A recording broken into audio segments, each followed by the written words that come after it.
All right, walk around. It's actually a walk around. Walk around. We kind of touched on this already.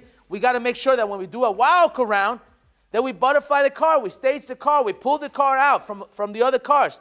We want to stage the car, we want to open up every door, and we got to do feature, benefit, feature, benefit, feature, benefit. I want to encourage you. I don't have enough time to do one for you. Next time we'll pull up a car in here. I don't think we can, but we'll have a car on the showroom floor, and I'll show you how to do a walk around. But for now, I want to encourage you, look at KBB walk-arounds. So you can pick out a KBB 2022 Honda Accord walk-around. And there will be an expert on this car giving you a walk around the car and showing, and learn this stuff. Learn the lingo, learn the language, learn how he does it or she does it. You want to sound just like that. Because when you sound like that, my goodness, customers are just going to go, whoosh. They're going to go to sleep on you and go, okay, take it. What do I need to do? Where do I sign? That's what you want. Make sense? Okay, so when we do a walk around, we do ask, what type of vehicle are you trading in? Okay? And then it says here, pursue even if not trading. What that means is, because you're asking the customer, what kind of vehicle are you trading in, right? And they say, no, I don't have a trade-in. The reason why we say pursue even if not trading in, you say, well, I understand you don't have a trade-in, Mr. Customer. But what I'm trying to find out is what are you driving now and what are you accustomed to? Because when you're doing the walk around, that's the reason why you're asking that. You're asking that because you want to know, how do I sell you a car? Ashley told us that. She got a $10 split for that one, right? She said, if we listen to the customer and we ask what they're driving now, what they're accustomed to, what they like, the customer will tell us how to sell them a car. So if I pursue even if not, because if the customer says, I'm not trading in, I stop asking questions, I'm not going to find out what he likes and what he doesn't like. But he's got to be driving something, unless he's taking the bus or he's a first-time buyer, then that's it. But other than that, most people will say, well, I'm driving this. I'm driving my mom's car, and I like this, and I like that. Okay, perfect. I know it's cheesy. I know it's corny, but it works. Trust me. All right. Number 2, feature benefit. Feature benefit. We talked about that. We have to wow them. Wow them. Does everybody understand the difference between a feature and a benefit? Yes or no? All right. So here we go. We're going to play a little game real quick. Say a feature. Feature, the radio. The radio. You can do better than that. Blind spot awareness. Blind spot awareness. Okay, that's the feature. Ro, what's the benefit? Lets you know someone's right there next to you without having to worry about you. Okay, it alerts you. Verbiage is everything.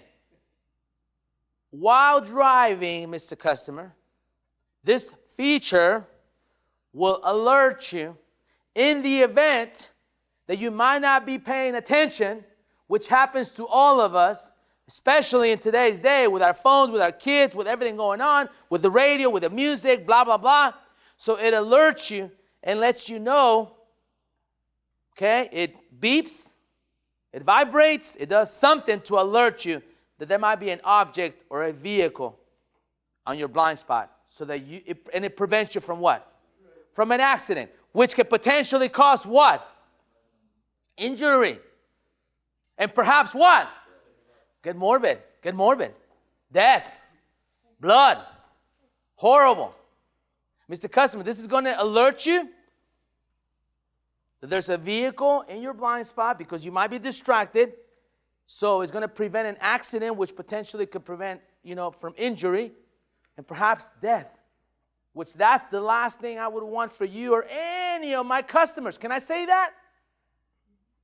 And they're like, wow. Well, I don't want to die. I think I need this feature. And then I'm going to ask this. Mr. Customer, can you see yourself using this feature and benefiting from it? Can you? Can everybody hear? Has it saved you from hitting a car before? If you have it in your car? And by right, you go, oh, I didn't even see that. I wasn't paying attention. You're like, okay, I better stop posting. My wife's like, Alex, really? Are you posting while we're driving with our kids in the car? I can do it, babe. It's one finger. I'm good at it. Okay, that's ridiculous. We're on 1826, two-way road. Anyway, don't do it. Don't do it. It's the bad. All right, anyway. So it can definitely prevent you, save you, and save lives. Who here is not doing at least 5 feature benefits? Not doing it. Most of us, right? Feature benefit. Feature benefit. Because if we were, because here's another thing you should have to do. Because I want to do extraordinary things.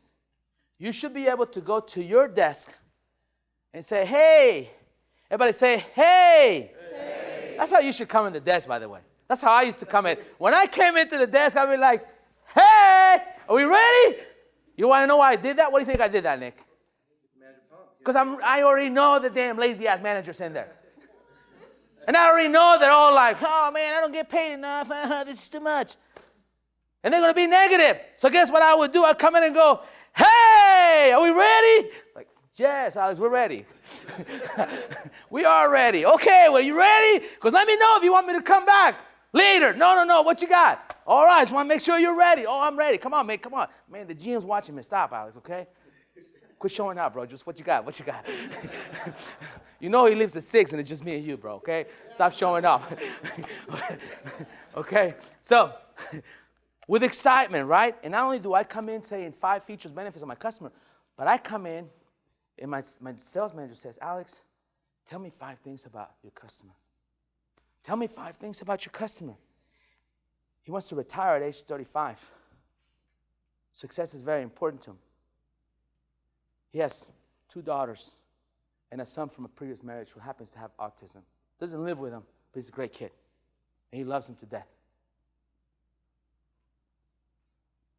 There's something about your customer that you're not finding out. Where do they work at? What's their kids' names? You already know something I'm about to tell you. But I'm telling you because your generation, and I say your generation because there's amazing things about your generation. There really is. And I'm talking about the millennials. Or what's the other one besides the millennials? The X ones, or what is it? Gen Z. Whatever, Gen Z, millennials. You guys are smart. You guys are ambitious. You got a 20-year-old here saying, hey, I want to retire at age 35. I wasn't saying that at age 20, I promise you that.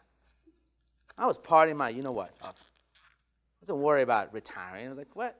Party time, let's go. Right? It's a different animal now, which is great.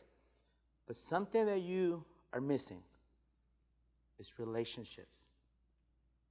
You need to learn, if you really want to be successful, how to build relationships better than you are right now. I'm not talking about Tinder. I'm not talking about all those stuff that's out there. I'm talking about when you meet someone, can you build that relationship right away? So I want to encourage you this morning, maybe read a book. How do I earn people's trust? How do I engage in a conversation with a person, with a human being? What questions are proper to ask about somebody and to get to know them better and to get them to open up to me? So that's one thing that I think we are missing that is costing us business. Do we need to follow the process? 1,000%. Every time. We all need to be on the same page. But we also need to work on building relationships with customers, building that warmness, making the customer feel comfortable, getting them to open up about themselves. Guys, you know how many people I prayed for in my career? During the deal, before we went over the numbers, before they went into finance, outside in the car, man, we ended up going to, I remember one time I went on a test drive, I was gone for like 4 hours. And my GM was like, where the hell did you go? AFLO? I said, man, we went to eat, went to get a Starbucks, and we're just talking about life.